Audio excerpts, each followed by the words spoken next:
எண்ணிப்பார், இவ்வேளையிலும் நீ உறங்கினான் இனி யார் உன்னை மன்னிப்பார் என்கிற காட்சியானந்தன் பாடல் வரிகளுக்கு இணங்க, எடுகையில் நீயும் போ இன்றைக்கே வாழை கொடுவந்து ஈழத்து காலைக்கு தோலை என்கிற காட்சியானந்தன் பாடல் வரிகளுக்கு இலக்கணமாய் இந்த தமிழீழ மாநாட்டிற்கு வந்திருக்கிற நீங்கள் எல்லோருமே போராளிகள். அப்படிப்பட்ட போராளிகளே, உங்கள் எல்லோருக்கும் என் அன்பை தெரிவித்துக் கொள்வேன். வணக்கம் தெரிவிக்க மாட்டீர்களா? வணங்கி வணங்கி வளைந்து நெளிந்து கூணி குறுகி கிடக்கிற தமிழினத்திற்கு மீண்டும் வணங்கி எழுகிற பழக்கத்தை பாராமல் நான் சொல்லித்தர மாட்டேன். உங்களுக்கு என் அன்பை தெரிவிப்பேன். இந்த மாநாடு நடைபெறுகிற வேளையில் எல்லாம் வெற்றி செய்தி வரும் என்று சொன்னார்கள். வானூர்திகளை அளித்த வெற்றி செய்தியை சொன்னார்கள். இல்லை, இந்த நேரம், இந்த வேளை, இந்த பொழுது 1200 கடற்படை வீரர்களை தாங்கிய சிங்கள கப்பல் ஒன்று திரிகோணமலையிலே இருந்து பருத்தித்துறைக்கு செல்லும் வழியில் பருத்தித்துறைக்கு 20 முன்னாலே 20 படகுகளில் சென்றிருக்கிற கரும்புலிகளால் சூழப்பட்டு நாயடி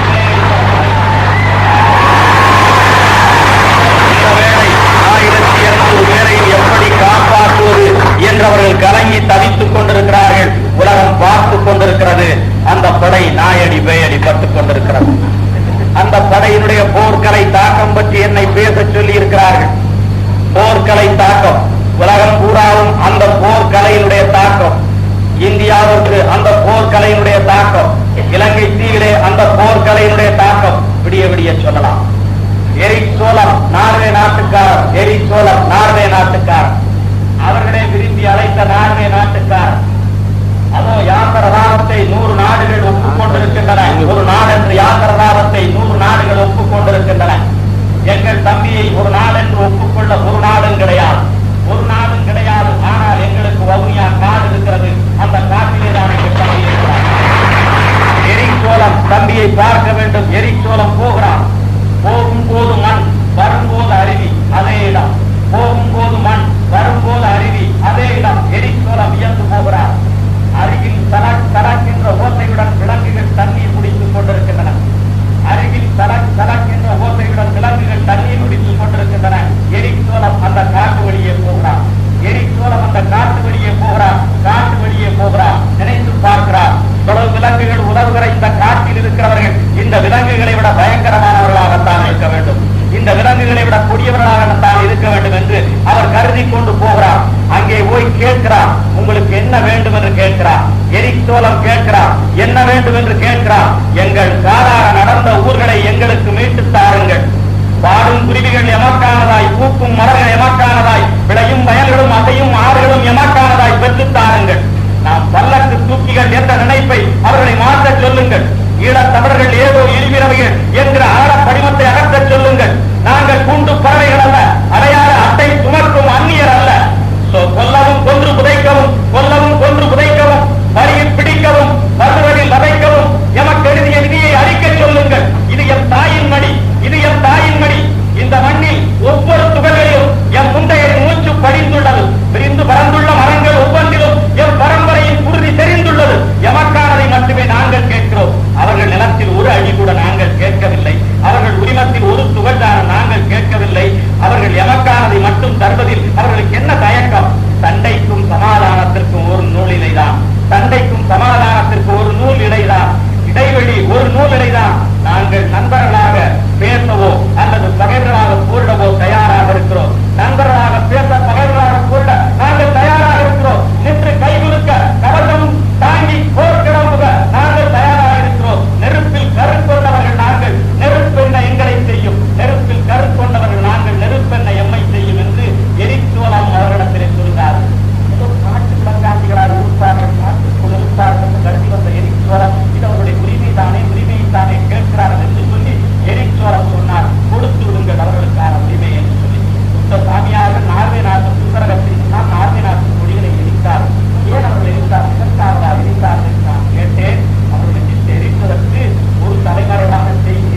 அமெரிக்காவை கதிகலங்க வைத்திருக்கிறது.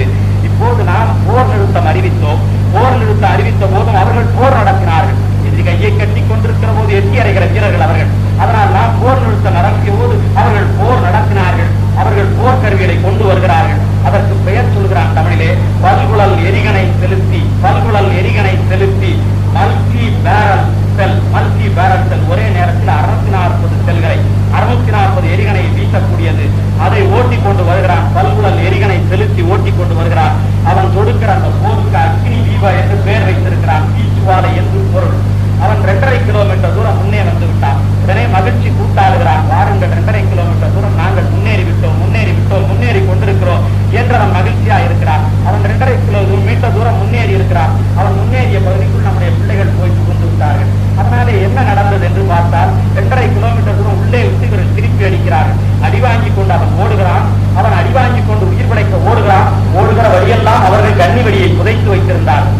அதனாலே ஓடுகிற வழியில் கன்னி வெடியில் கால் வைத்து இப்போது காலிழந்தவர்களுடைய எண்ணிக்கை அந்த போரில் மட்டும் 600 பேர். ஏற்கனவே கன்னி வெடியில் பல பேர் காலிழந்திருக்கிறார்கள். அதனாலே கன்னி வெடியில் காலிழந்தோர் சங்கம் என்றே ஒரு சங்கம் அங்கே இப்போது தொடங்கி இருக்கிறது. ஏற்கனவே படையை விட்டு ஓடியோர் சங்கம் என்று ஒரு சங்கம் இருக்கிறது. 5000 பேர் படையை விட்டு ஓடி இருக்கிறார்கள். படையை விட்டு ஓடியோர் சங்கம் என்று ஒரு சங்கம் அங்கே இருக்கிறது. அது அந்த இலங்கை தீவில் நம்முடைய போர்ப்படையின் தாக்கம், இந்தியாவுக்கு போர்ப்படை தாக்கம், இந்தியாவிலே என்ன தாக்கம்? இந்தியாவில் ஏற்கனவே இந்திரா காந்தி அம்மையார் காலத்தில் நேரடியாக படையை இறக்கினார்கள். கர்த்தன் பிள்ளையை கொன்று விடுவார் என்பதற்காகத்தான் நாம் குரல் கொடுத்தோம். ஆனால் பிள்ளைக்கு புதைக்கு பால் கொடுக்க போவார் என்று நாம் கருதவில்லை. பிள்ளைக்கு புதைக்கு பால் கொடுக்க போவார் என்று நாம் கருதவில்லை. இந்த படையை போய் அடித்தது. அன்றைக்கு நேரடியாக அடித்தார்கள். ஆனால் புலிப்படை திரும்ப அடித்ததை பார்த்து இன்றைக்கு இருக்கிறார்கள். அவர்களுக்கு எந்த வேறுபாடும் கிடையாது. அவர்கள் நேரடியாக அடித்தார்கள். இவர்கள் மறைமுகமாக உதவி செய்து கொண்டிருக்கிறார்கள். அன்றைக்கு இந்திய அரசு நேரடியாக அடித்தது. இன்றைக்கு நம்முடைய போர்ப்படை தாக்கத்தால் இந்த அரசு மறைமுகமாக அடித்துக் கொண்டிருக்கிறது. 2 பேரும் ஒன்றுதான். தமிழ்நாட்டிலே கூட இன்றைக்கு தொலைக்காட்சியிலே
எங்கே போனார்கள்? உலகமெல்லாம் அள்ளி கொடுப்பதற்கு அரபு நாடுகள், யாசர் ராவத்திற்கு அள்ளி கொடுக்க அரபு நாடுகள், யாசர் ராவத்திற்கு ஒரு கண்ணை கிணறை கொடுப்பதற்கு அரபு நாடுகள், யாசர் ராவத்திற்கு பெயரிட்டு வானூர்தி நிலையத்தை கொடுப்பதற்கு அரபு நாடுகள் இருக்கிறது.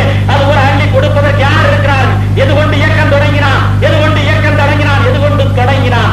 செல்லக்கிளி அம்மாவுடைய கறவை மாட்டையும் பிரபாகருடைய அக்காவுடைய கைவளைகளையும், செல்லக்கிளி அம்மாவுடைய கறவை மாட்டையும் பிரபாகருடைய அக்காவுடைய கைவளைகளை மாத்திரமே விற்று தொடங்கப்பட்டது இந்த இயக்கம். இந்த இயக்கம் பேர் வைக்கிறது வாருங்கள். உலகத்தில் போருக்கு பல பேர் வைத்திருக்கிறார்கள்.